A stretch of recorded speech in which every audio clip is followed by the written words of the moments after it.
Okay, for starters, I did buy a new microphone just to make this video and future ones, so I really hope I don't scare you guys away. And based on my future video ideas, that may not be possible. Anyway, with that being said, let me get into my thoughts on this game.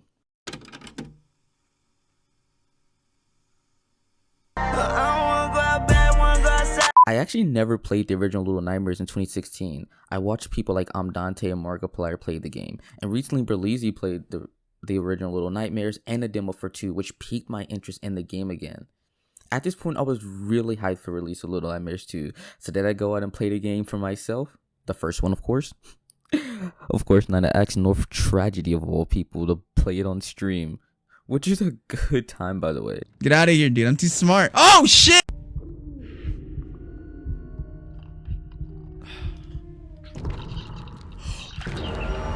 Dog, what? I thought I was gonna get the fucking wiener. Pause. Excited for this game. I did something I've never done before. I've actually pre-ordered the game on Amazon. Now, I've never pre-ordered a game before, and I've never actually played a game the day of release. And I still haven't, because my copy of Little Nightmares 2 came 2 days late.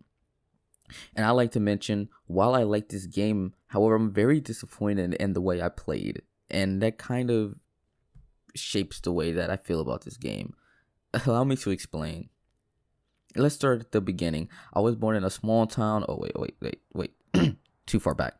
The game starts with you getting kicked out of a TV on some Timmy Turner energy. You run around avoiding pedo traps until you reach a cabin to find SIxx.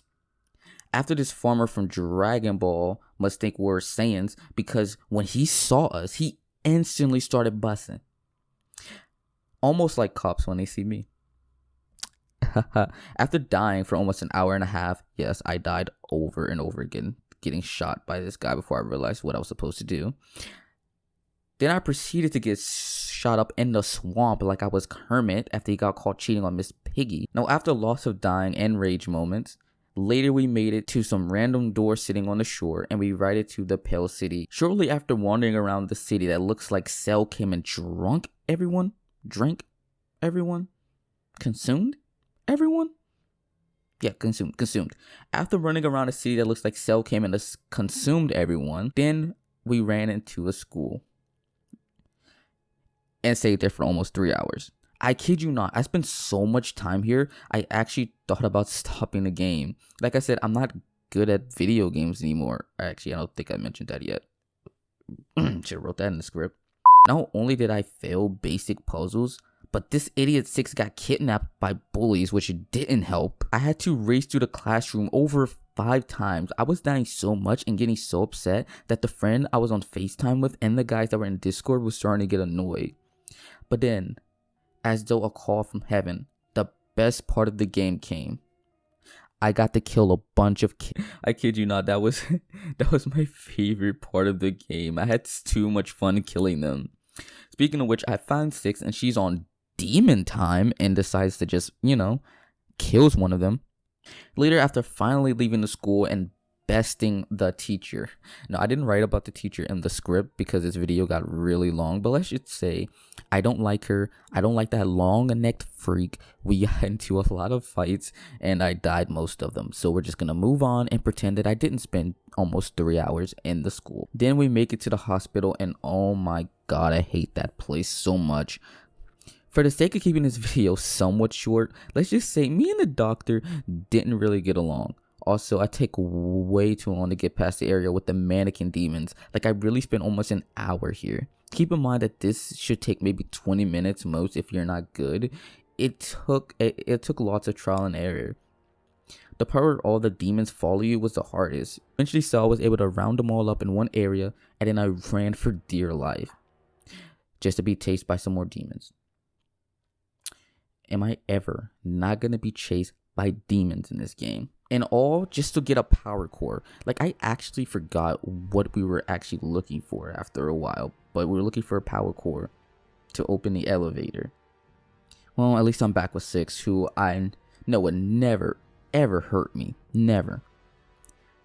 Moving on to when I killed a bloody Dr. Gero by tricking him into going inside of a furnace. Fucking idiot. Shortly after this, we leave the hospital, and that's when things in the games change. We run into yet another building. Yay, after hours of being in buildings, what's one more? At this point in the game, things started to get a little bit boring. There's only so much rain and weird buildings I can handle. Me and SIxx, SIxx and I creeped around the building with some guys watching reality TV or something. Like, these guys were even watching General Hospital in the tub. Then we find an elevator, and I'm not gonna lie, I had to go to IGN to figure this out. This puzzle was kind of tricky for me. It's the first out of 2 times I had to look something up. Keep in mind, I was 7 hours in at this point, and I was so tired that I couldn't waste any more time to use trial and error to figure things out. Anyway, after finding a key, I let SIxx out. Wish I could go and do that choice. We hop on the death trap of an elevator, then we're back in the rain. But things are different this time. You can feel the tone shifting. Oh cool, a hang glider. Now for my favorite part of the game. Now I feel like it's time to finally talk about the game itself, not just the story. Little Nightmare 2 has its bugs.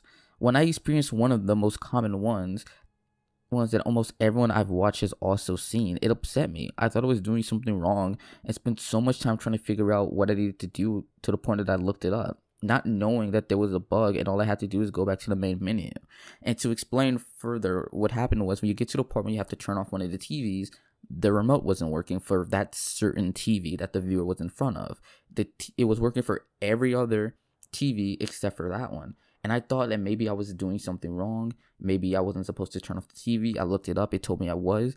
And then we went to main menu and then came back and it worked. So I wish I had done that sooner. But really, I thought I was messing up. Oh, and well, look at that. SIxx got taken again. Oh, great. How did she get taken? Oh, wait. Mono released a demon. Yes, Mono decided to summon Satan himself. Get it? For some reason unknown to God. Now the real fun starts. As Mono, I solve puzzles and channel, get it, my inner Timmy Turner as I zip around through TVs to get to one area to another. This has to be my favorite part of the game. TVs are everywhere, in buildings, in elevators, even in bathtubs for some reason. This lasts for a while until I go on a one-on-one with the devil. This kind of was hard, not because I'm that bad, but because my DualShock died and I had to use a bad one with the L stick doesn't really work. Anyway, after killing Satan, I guess I should go save SIxx, maybe. Holy what happened to you? What happened to my sister? Also, don't mind me, I'll just be breaking this right here. Oh god. This was challenging. This girl is fast and would not let go of that music box.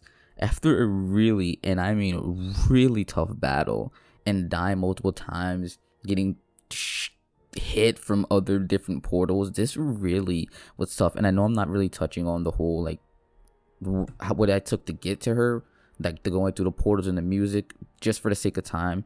It was really fun, by the way. I really did like that little puzzle. It took me a minute to kind of put it together, but it was cool having her playing her music box and killing me every time I got close to it. That was fun. Anyway, she saved. Then we run past some living flesh, and well, remember how I told you she was on demon time? Well, this bitch SIxx, after all the times I saved her, left me for dead. She betrayed me. She left me to fall to my doom. This hurt. All of my love for SIxx died. How could she leave me like this? And then I started thinking about the fact that technically I did release Satan himself, who proceeded to capture her. And technically Mono is Satan himself.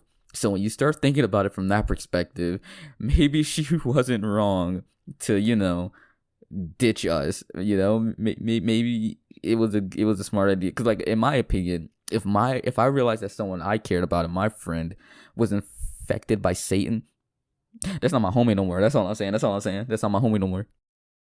Never mind. She's evil and she deserves the worst. I don't care. 8 out of 10. In closing, I like to think. I put think instead of think. Oh my god. In closing, I like to think. Think about the think. What the did I write in this script?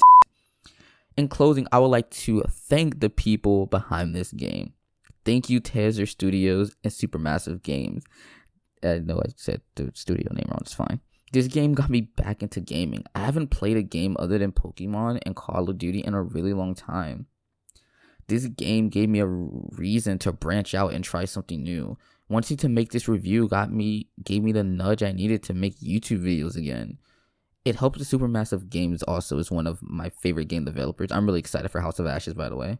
I know this video and review wasn't the best. I know that this probably way better on YouTube. And I know that this wasn't really a review and it was more just like my thoughts on this overall story and premise of the game. I trust me that I will be eventually getting better at writing reviews that focus more on mechanics and things of that sort. But for now, I wanted to focus on the story of the game.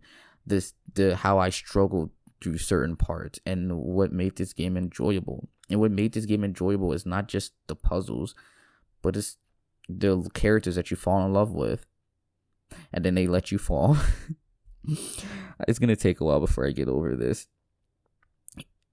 Like, I know I'll be getting better and I know I'll be making better content. Like, I legitimately bought a new microphone just because I really wanted to make YouTube. And if it wasn't for this game, I wouldn't have done that. I truly think that this game is the reason why I decided, hey, maybe let me give YouTube one more shot. Maybe I'll make more videos, maybe more Pokemon videos. I'm not making more Pokemon videos. That's never happening again. I learned my lesson. Anyway, the script is 3 pages long and there's a lot of stuff I had to cut out. There's a lot of things that I didn't mention, like puzzles that maybe I should have mentioned that I didn't. Like I said, I wanted to focus on story more than just the mechanics. And I understand that if I did focus on the mechanics, this video and this review would probably be 20 minutes long. And well, I just didn't want that to happen. I wanted to, for my first review back, I want to focus on like what made this game really fun for me, and that was the story. I'm a sucker for stories. I usually don't play games that don't have a story to them. If there's a story and a sense of progression, I'll play it. If there isn't, I usually don't take the time. Anyway, I know I'll be getting better and bringing better content down the road. Anyway, for now, I have some videos planned for the future. I know you guys probably aren't going to be happy about them because they're on screen right now and I have to write a lot of scripts. That Zelda video is going to be a difficult one. Anyway, with that being said, thank you guys for watching. I'm Crows with Candy Geek. Yeah, that's the new name. It's workshopped. And I'll see you guys next time.